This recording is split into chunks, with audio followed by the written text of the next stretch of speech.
DTPCയുടെ അധീനതയിലുള്ള Sambranikodi tourism കേന്ദ്രത്തിലെ ticket വ്യാഴാഴ്ച മുതൽ ഓൺലൈനിൽ മാത്രം ബുക്ക് ചെയ്യാം. DTPCയുടെ ഔദ്യോഗിക വെബ്സൈറ്റായ www.dtpckollam.com ബുക്ക് ചെയ്യാം. സാമ്പ്രാണിക്കോടി, മണലിൽ, കുരീപ്പുഴ എന്നിവിടങ്ങളിലേക്ക് ഓൺലൈനായി ടിക്കറ്റ് ബുക്ക് ചെയ്യാം. തുരുത്തിൽ സന്ദർശനത്തിനെത്തുന്നവരുടെ തിരക്ക് വർദ്ധിച്ചതോടെ കഴിഞ്ഞ ഏപ്രിൽ 20-ന് ബോട്ട് യാത്ര സംബന്ധിച്ചുള്ള തർക്കം സംഘർഷത്തിൽ വരെ എത്തിയിരുന്നു. പോലീസ് ഇടപെട്ടാണ് പ്രശ്നം പരിഹരിച്ചത്. DTPCയുടെ നിയന്ത്രണത്തിലാണ് ബോട്ടുകൾ തുരുത്തിലേക്ക് സർവീസ് നടത്തുന്നത്. ആദ്യം സാമ്പ്രാണിക്കോടിയിൽ മാത്രമാണ് ബോട്ട് സെന്റർ ഉണ്ടായിരുന്നത്.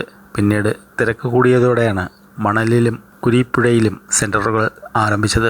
ഓരോ സെന്ററിൽ നിന്നും 20 ബോട്ടുകൾ വീതം ക്രമമനുസരിച്ചാണ് സർവീസ് നടത്തുന്നത്. മണലിൽ ഭാഗത്തു നിന്ന് പോകുന്ന ബോട്ടുകൾ ദൂരക്കൂടുതൽ കാരണം തുരുത്തിൽ പാർക്ക് ചെയ്ത ശേഷം തിരിച്ച് ആളുകളുമായാണ് എത്തിയിരുന്നത്. ഇതോടെ ഇവിടുത്തെ സഞ്ചാരികളുടെ തിരക്ക് വർദ്ധിക്കുകയും പ്രശ്നം സംഘർഷത്തിലെത്തുകയുമായിരുന്നു. തുടർന്ന് കൗണ്ടറുകളുടെ പ്രവർത്തനം നിർത്തിവയ്പ്പിച്ചു.